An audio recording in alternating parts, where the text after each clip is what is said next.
Hi, I'm John and welcome back to my Lair of Action Figures, where I'll be talking and reviewing action figures from different manufacturers. Today we're going to be having a look at another I.Joe Classified series. This one, of course, is also from the 2024 line, and this is Franklin Airborne Torch. Now, I have the box here. This is some of the previous boxes that they had before they went to the new ones, like the Doc review that you can also check out on the channel. So this is an interesting box. I like the presentation on these boxes.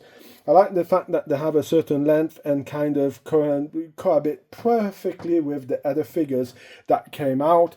I think this is something who's really neat. I mean, everything is seen, even if you have some extra drawings here. I really like the fact that everything that you get in the figure is shown here, except maybe the silencer who's underneath, but everything is there.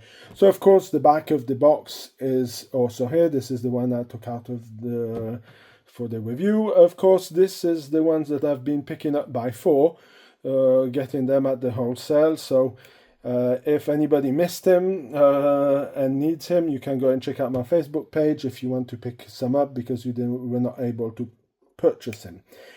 Of course, Europe, it's not worth it. I cannot compete with prices in the US due to the fact that I have to bring them back in Europe. Of course, we have an interesting detail.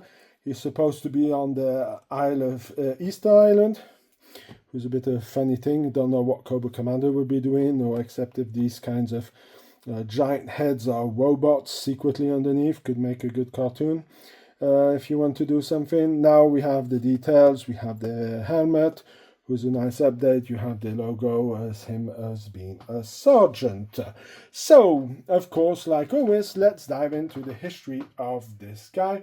Or maybe before diving into the history, let's note that Airborne is the 115th figure in the I.Joe Classified line. The suggested retail price, €24.99, €29.99.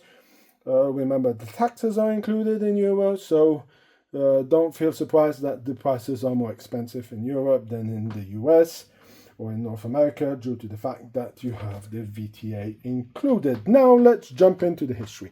So here is my mint in box Airborne. Now this figure is a pain in the butt. I think quality-wise, this figure here has a huge problem with its crotch. But I mean, we're talking about the classified. But anybody who has this figure, the crotch breaks easy. I have 2 of these mint in box. This is the one that I have in my private collection. And you have a little part of the crotch who cracked. And on the other one, I have one like that, where the crotch strip broke completely. I don't know if it's a plastic issue, any kind of tension, but it's really a shame. So this is the Airborne that came out in 1983. And he is a helicopter assault trooper. So this is a bit, they kept this for this figure, because you can see the drawing, more of the photo in the background of a helicopter. They really kept it. You can see that they did a pretty good job in keeping the appearance and kind of modernizing a little bit the figure itself. Personally, this is not the one I grew up with, due to the fact that I was in Europe. Of course, this guy was in the Action Force line. That's the way I got him. Something is very funny about this figure. Of course, in North America, he is the first Native American to join the G.I. Joe team, due to the fact that Spirit only came out a year later. So in Europe, this guy is Italian. I don't know why they decide to make him look Italian, because I mean, he doesn't really look Italian. I mean, when you're looking at the paint, he does look a little bit sick, if we can say like that. So without any further ado, let's jump in and let's have a look at what we get in the box.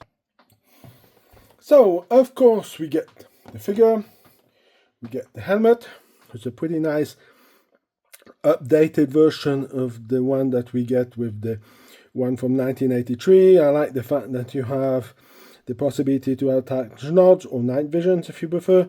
You have the communication set, who's something of interesting that is not portrayed over here. A bit silly that they don't have a bit of a mic. Let's see here. Getting the mic out of here to give this extra comms sensibility onto this figure. I think this is interesting. Of course, like I said, you do get the nods, the 4 ones, Then afterwards you get, of course, a rifle. Personally, I'm not a big fan of this rifle. You will see why when I'll be giving my final thoughts on this figure. You get the backpack. Of course, like the one that was at the time, it's the same one that comes with Duke. Now you have the goggles that you can see over here, and you have a protection over the goggles, who's a nice touch to it. Then you have the goggles that you can put on the figure. I'll put them here so you can see. This one fits around his head, so you can put the helmet on. Then we have, of course, pistol, silencer that comes with this figure. Let's put everything here. And the last part of this figure, it's his knife. So now let's talk about collectible value onto this figure. I personally think that it's an interesting figure. Of course, like always, I'm going to always repeat myself. I'm going to sound like a broken record. Of course, I would prefer to have him in the retro line due to the fact that I grew up with this. So, of course, I'm going to have a huge preference for the retro line. So this one, as it's a general release, it's not going to be much valuable, or you can just wait to pick it up at a later time. So I don't think this one's going to run into any kind of how can we say, kind of frenzy. If you do not get him, you can wait and get the one who will be in the retro line if you're like me and you prefer this packaging. On top of it, you're going to be paying him the same price, and you're going to get something that should be given with every G.I. Joe figure, and this is something that Hasbro should include, is this. So technically you're going to get all this plus the stand for the same price. So if you want to wait, or even if you get lucky, you can get him at a clearance. So let's start gearing him up, putting the different bits and pieces in. So if you're not in a hurry, don't pick him up straight away. You can pick him up at a later time, or to wait for him to go in clearance due to the fact that he's a general release. So for now, I haven't seen any special discounts on him. He's still available on the different websites, so you can still pick him up. So let's talk about final thoughts and what do I think about this figure. Airborne was always a figure that I really liked. I think Hasbro did a pretty good job on this figure. Let's say if I want to be a bit nitpicky or start going into certain, calling out certain things, I'm not a big fan of the weapon, as I said at the beginning of the review. I think the weapon that they give with him is pretty poor and not very good in quality. Then you have another problem, is the backpack doesn't fit that well and has tendencies of falling out. You really have to try to really push it in hard so it doesn't fall out. So I quickly wanted to show you how does he look with the goggles on. I mean, oops. Okay, wait, this moved a little bit. And this is how he looks with the goggles on. Pretty looks neat. So of course I left it in this position because I wanted to show you why I do not like this weapon. So of course, if you're trying to put him into a combat stance, you'll have to put this gun over here and try to get his hand into and the firing. Oops, never works when you want to do it. Normally it goes in easily, but here I guess it's for the fun of the video. He doesn't want to carry it in easily. Now, if you want to put him in this kind of firing position, you would have him like this. Now, what would be a more logical position would be to have the gun pushed against here. And you can see if you try to push it against here, you're going to be having this, who's going to be going a bit against it. So what would have been nice would to have this being shortened a bit, so you can really give him a kind of a combat efficiency grip, and not having this just hanging over like this. So you really have to use the double elbow bend to really get this kind of a grip. I think that this could be bent over time, so not something that I'm a big fan of. Now another thing that is kind of funny is when you put the nods on, you really have to bring the helmet down to a really low angle for him to get the impression that he's looking through his nods. But overall, I think they did a pretty good job. I don't mind putting this over here. I know that it's maybe not what was studied for.